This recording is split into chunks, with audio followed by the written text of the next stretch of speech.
इस लोक कथा का नाम है जादूगर नर। ये असम की लोक कथा है। तो आइए सुनते हैं इस लोक कथा को मेरे साथ, यानी आपकी अपनी नीति के साथ। एक बार की बात है कि एक लाइथा नाम के आदमी ने शादी की। कुछ दिनों बाद उसको पता चला कि उसकी पत्नी मां बनने वाली थी। तो ये सुनकर लाइथा बहुत खुश हुआ। उन लोगों का चावल का खेत था, सो वे लोग वही काम करते थे। लाइथा की पत्नी भी वही काम करती थी, सो वे दोनों वही काम करते रहे। एक दिन लाइथा की पत्नी जब खेत पर काम करने जा रही थी तो उसका बच्चा उसके पेट में ही से बोला, माँ आज बहुत तेज बारिश होने वाली है, पानी से बचने के लिए तुम खजूर का एक पत्ता साथ लेती जाओ। माँ बोली, तुम तो अभी मेरे पेट के अंदर ही हो, तुम्हें बारिश का क्या पता। उसने बच्चे की बातों पर ध्यान नहीं दिया और वह खेत पर काम करने चली गई। वहां पहुंचने के बाद तो इतनी जोर की बारिश हुई कि वह तो वहां सारी की सारी भीग गई। उसको ये सोचकर बड़ा आश्चर्य हुआ कि उसके पेट में बच्चे को कैसे पता चला कि आज इतनी जोर की बारिश आने वाली है।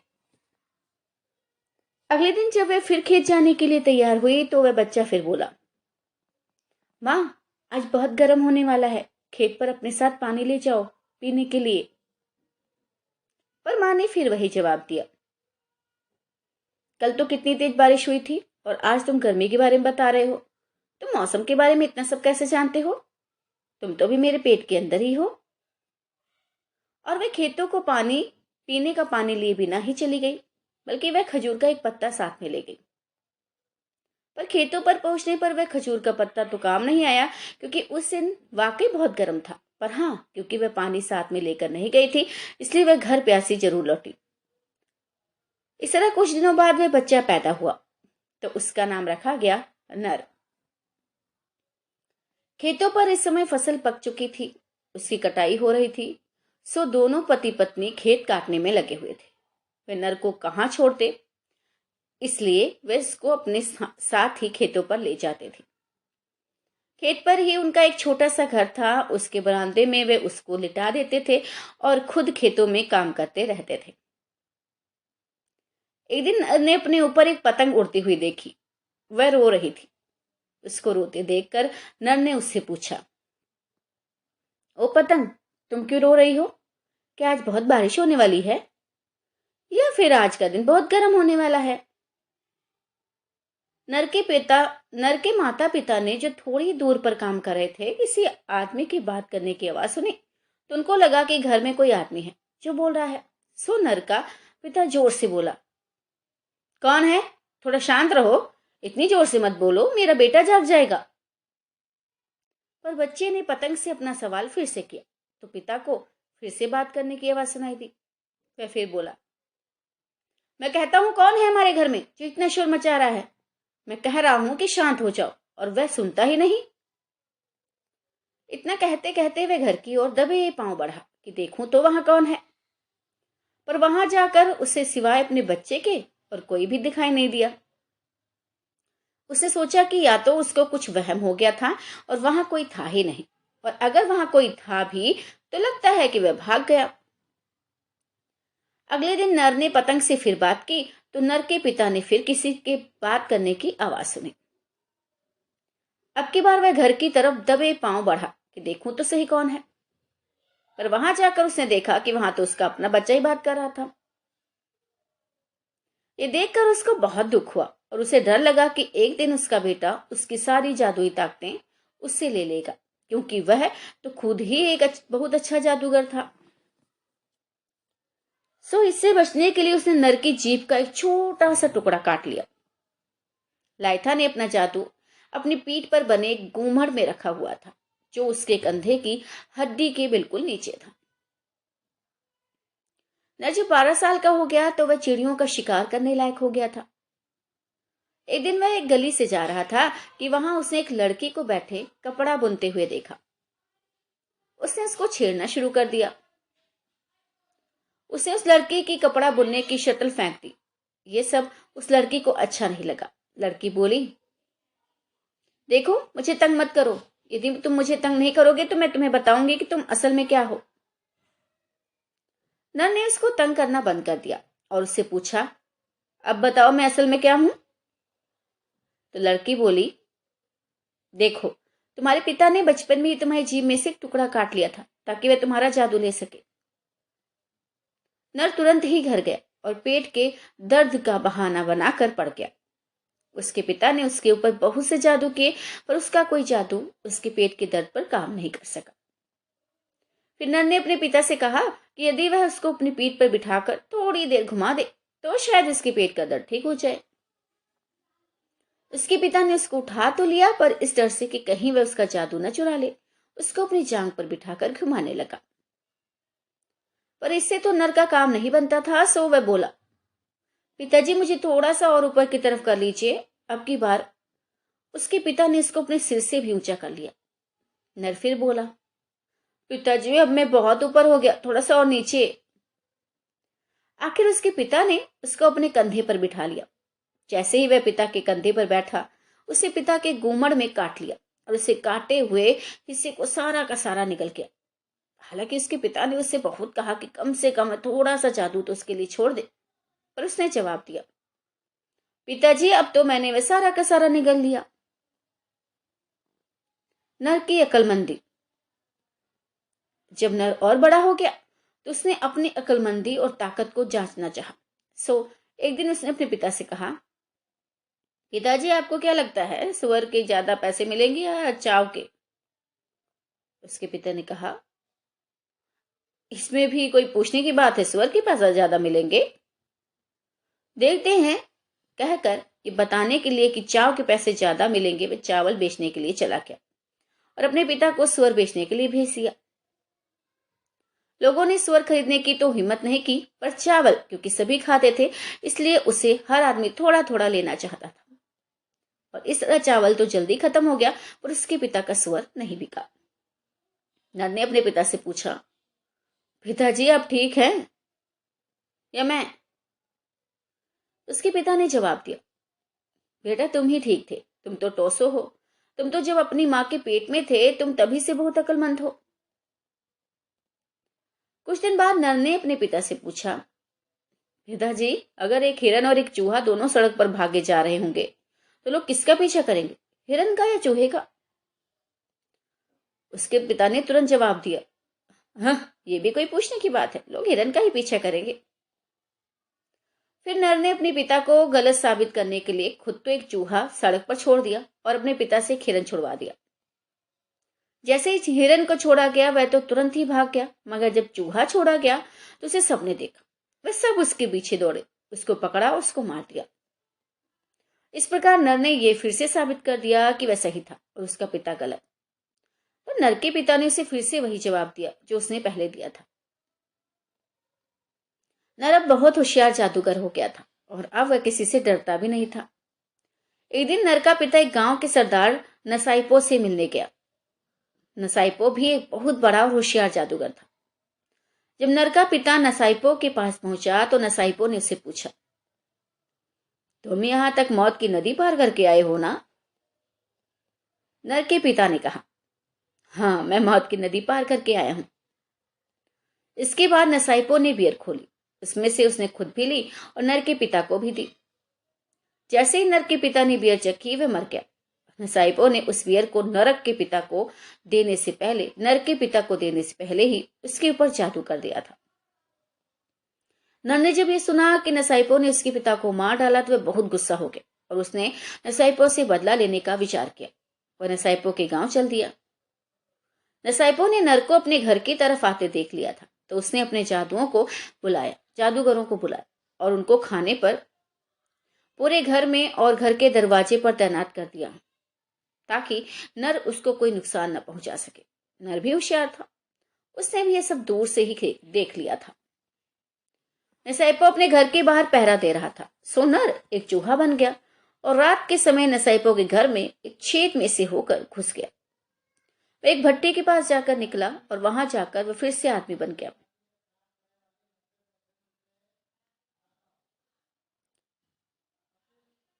थोड़ी देर में थोड़ी देर में नसाइपो अपने घर के अंदर आया तो नर को घर के अंदर देखकर हैरान रह गया। उससे पूछा, तुम यहाँ अंदर कैसे आए? क्या मौत की नदी से होकर? नर बोला, नहीं, मैं तो जिंदगी की नदी से होकर तुम्हारे घर चावल और मांस खाने आया हूं। नसाइपो ने उसका स्वागत किया और अगले दिन सुबह नर के आने की खुशी में बियर की दावत दी। उसे नर की बियर की नली में, जिससे वह बियर पीने वाला था, एक बड़ा सा सांप घुसा दिया। नर को भी पता चल गया कि उसकी बियर पीने वाली नली में एक सांप है। सो उसने नसाइपो को सामने वाले 2 पहाड़ों की तरफ देखने के लिए कहा, जो आपस में लड़ते से दिखाई दे रहे थे। और जब नसाइपो उधर देख रहा था तो उसने खुद चील बनकर उस नली में से सांप को बाहर निकाल कर फेंक दिया और फिर से नर बनकर बैठ गया। उसने अपनी बियर पीनी शुरू कर दी और नसाइपो की बियर पर जादू डाल दिया। नसाइपो ने अपनी बियर पी तो उसके होठ बियर पीने वाली नली से चिपक गए और उसका पेट बियर के बर्तन से चिपक गया। अब तो वह हिल भी नहीं सकता था। थोड़ी देर में ही वह मर गया। नर ने इसका सारा सामान लिया, उसके सारे दास लिए और घर वापस आ गया। और इसी तरह एक बार नर मछली पकड़ने के लिए नदी पर गया। वहां उसने मछली पकड़ने के लिए नदी के ऊपर की तरफ जाल फेंका तो उसका जाल एक चीता आदमी के जाल में फंस गया, क्योंकि उस समय चीता आदमी ने भी अपना मछली पकड़ने वाला जाल नदी में फेंक रखा था। वह उसे नदी के नीचे की तरफ फेंका था। नर ने चीता आदमी को मारना चाहा और चीता आदमी ने नर को खाना चाहा, पर दोनों ही अपनी अपनी कोशिशों में नाकामयाब रहे। दोनों ने एक दूसरे के नाम पूछे तो नर ने बताया कि उसका नाम नर था और चीता आदमी ने बताया कि उसका नाम क्याथ्यू था। दोनों दोस्त बन गए और दोस्ती के तौर पर उन्होंने अपनी अपनी पकड़ी हुई मछलियां एक दूसरे से बदल दी। पर नर ने देखा कि क्याथ्यू की मछलियों के तो सिर ही नहीं थे, क्योंकि क्याथ्यू ने जैसे ही अपनी मछलियां पकड़ी वैसे ही उनके सिर खा लिए थे। वह चीता आदमी था ना, सो नर को बिना सिर की मछलियां ही अपने घर ले जानी पड़ी। अब क्याथ्यू भी एक बहुत बड़ा जादूगर था। वह एक मधुमक्खी बन गया और नर के पीछे उड़ चला। नर भी पहचान गया कि क्याथ्यू उसके पीछे मधुमक्खी बना चला आ रहा था। तो जब नर घर पहुंचा तो उसने अपनी सारी मछलियां माँ को दे दी। माँ ने उनको देखते ही कहा, अरे बेटा, आज ये कैसे हुआ कि आज जितनी भी मछलियां तुमने पकड़ी उनका किसी का भी सिर नहीं है? नर बोला, माँ, आज मैंने उन सबके सिर काट दिए थे और उनको पका कर खा गया हूं। उसकी माँ ये सुनकर चुप हो गई। जब क्याथ्यू ने देखा कि नर ने अपनी माँ को सच बात नहीं बताई कि वह एक चीता आदमी का दोस्त बन गया था, तो वह बहुत खुश हुआ और मन ही मन नर की तारीफ करते हुए अपने घर चला गया। क्याथ्यू नर से बहुत खुश था, सो एक दिन उसने नर को कहलवाया कि वह उससे मिलना चाहता था और वह बहुत खुश होगा अगर वह उसके पास आकर कुछ दिन उसके पास ही ठहरे। नर ने भी क्याथ्यू को कहला भेजा कि वह जरूर आएगा और उसको अपने दल आने का दिन भी बता दिया। क्याथ्यू के गांव के सारे लोग चीता आदमी थे, इसलिए उसने उन सब लोगों से कह दिया था कि उसका एक दोस्त उससे मिलने आ रहा है, इसलिए वह सब आदमियों की शक्ल में दिखाई देने चाहिए, चीते की शक्ल में नहीं। और नर अपने बताए दिन पर क्याथ्यू के गांव पहुंचा। नर ने आते ही पहला सवाल क्याथ्यू से ये पूछा, मेरे दोस्त, तुम्हारे माता पिता कहाँ हैं? अब क्याथ्यू ने उसको टालने के लिए कहा, मेरे माता पिता बहुत गरीब हैं और वे इस लायक नहीं कि उनसे मिला जाए। नर बोला, ऐसा नहीं हो सकता कि किसी के भी माता पिता, चाहे वे कितने भी गरीब क्यों ना हो, कि वे मिलने के लायक ना हो। तो मुझे उनसे मिलाओ, मुझे उनसे मिलकर बहुत खुशी होगी। जब नर ने बहुत जिद की तो क्याथ्यू ने नर को बता दिया कि वे कहाँ थे। फिर वह उसको उनसे मिलाने ले गया। वे एक टोकरी में बैठे थे। नर ने उनको जब टोकरी में देखा तो वहां 2 चीते बैठे हुए थे। उन्होंने तुरंत ही नर को काटने की कोशिश की तो तुरंत ही नर ने कहा, तुम्हारे माता पिता कितने सुंदर हैं क्याथ्यू। ये सुनकर क्याथ्यू के माता पिता बहुत खुश हुए और तुरंत ही एक आदमी और एक औरत के रूप में आकर नर के साथ बैठ गए। नर ने उनको कुछ कपड़े दिए और उन लोगों ने नर के लिए एक दावत का इंतजाम किया। नर के आदर में और उसके आने की खुशी में एक स्वर भी बारा किया। क्याथ्यू के पास एक पेड़ था जिस पर बजाय फल और फूल लगने के बहुत सारे तरह के मोती लगते थे। उसने नर को वह पेड़ दिखाते हुए कहा कि वह उस पेड़ पर से जितनी जी चाहे मोती ले सकता था। नर ने 10 थैले मोती से भर लिए और फिर उनको अपने जादू के जोर से थोड़े से मोतियों में बदलकर उनको अपने तंबाकू वाले डिब्बे में रख लिया ताकि उनको ले जाने में आसानी हो। नर क्याथ्यू के पास 5 दिन रहा और फिर घर वापस आ गया। नर के वहां से चलने से पहले कैथ्यू ने उसको सावधान कर दिया था कि जब वह घर जाए तो रास्ते में 5 दिन तक कहीं न रुके, और यदि उसे कहीं भी पेशाब जाना हो तो उसको वह खमीर से ढक दे। उसने नर को यह भी बताया कि मैं अपने गांव वालों को बता दूंगा कि तुम अभी यहीं हो। मैं अपना ढोल भी 5 दिन तक बजाऊंगा, क्योंकि अगर उनको पता चल गया कि तुम यहाँ से चले गए हो तो वे तुम्हारा पीछा करेंगे और तुम्हें खा जाएंगे। नर ने उसको उसी सलाह के लिए धन्यवाद दिया और अपने घर चल दिया, पर अपनी बेवकूफी की वजह से वह रास्ते में एक दिन के लिए रुक गया। इधर जब नर को गए 5 दिन बीत गए, तब कैथू ने अपने गांव वालों को बताया कि नर चला क्या है। ये सुनते ही गांव वाले नर के पीछे दौड़ पड़े, मगर कैथ्यू को डर लगा कि यदि कहीं रास्ते में किसी भी वजह से नर को रुकना पड़ा तो मुश्किल हो जाएगी, इसलिए वह खुद भी उनके साथ ही भाग लिया। और कैथ्यू का शक सही था, नर बीच में एक दिन के लिए रुक गया था, सो उन लोगों ने नर को जल्दी ही पकड़ लिया। नर को पहले ही पता चल गया कि गांव वाले उसके पीछे आ रहे थे, सो वह जंगली सुअर के किए हुए पत्ते के ढेर में छिपकर बैठ गया, इकट्ठे किए हुए पत्तों के ढेर में छिपकर बैठ गया था। कैथू को भी पता चल गया कि नर पत्तों के ढेर में छिपा हुआ था, सो वह उसी पत्तों के ढेर पर बैठ गया और गांव वालों को थोड़ी देर आराम करने को कहा। गांव वाले भी आराम करने बैठ गए। कुछ देर बाद वह उनसे बोला, मेरे भाइयों, तुम लोग सबसे ज्यादा किससे डरते हो? गांव वाले बोले, हम वही सोचते हैं जो तुम सोचते हो, और हम भी सबसे ज्यादा उसी से डरते हैं जिससे तुम डरते हो। कैथू बोला, तो मैं अपनी बात बताऊं तुम्हें, मुझे लगता है कि मैं तो सबसे ज्यादा बादल से डरता हूं। यदि बादल मेरे चारों तरफ आ जाए तो मैं तो बहुत ही डर जाऊं, और जिस पत्ते के ढेर पर बैठा हूं यदि उसमें से कोई बहुत जोर की आवाज आ जाए तो मैं तो बहुत ही डर के मारे मर जाऊं। नर ये सब बातें सुन रहा था। उसने अपने जादू से चारों तरफ बादल फैला दिए, और जितनी जोर से वह चिल्ला सकता था उतनी जोर से वह चिल्ला दिया। चारों तरफ बादल देखकर वह जोर की आवाज सुनकर सारे चीता आदमी डर के मारे वहां से भाग ले। केवल कैथ्यू रह गया। कैथ्यू ने तो उनसे ये सब केवल इसलिए कहा था ताकि वे लोग वहां से भाग जाएं, सो वे भाग गए। उनके जाने के बाद कैथ्यू ने नर से कहा, तुमने ये क्या बेवकूफी की कि तुम रास्ते में रुक गए? नर बोला, हाँ, वाकई ये मेरी बेवकूफी थी, मुझे माफ कर दो। और फिर वह अपने घर वापस आ गया। वहां आकर उसने अपने उन थोड़े से मोतियों को 10 थैले मोतियों में बदल दिया, और काफी सारे मोती उसने अपने दोस्तों में बांट दिए। इसके बाद नर के बड़े भाई ने भी, जो थोड़ा सा बेवकूफ था, सोचा कि वह भी नर की तरह जाएगा और मोती इकट्ठे करके लाएगा। सो वह भी कैथ्यू के गांव की तरफ चल दिया। अब जब वह कैथ्यू के घर पहुंचा तो नर की तरह से उसने भी कैथ्यू के माता पिता के बारे में पूछा।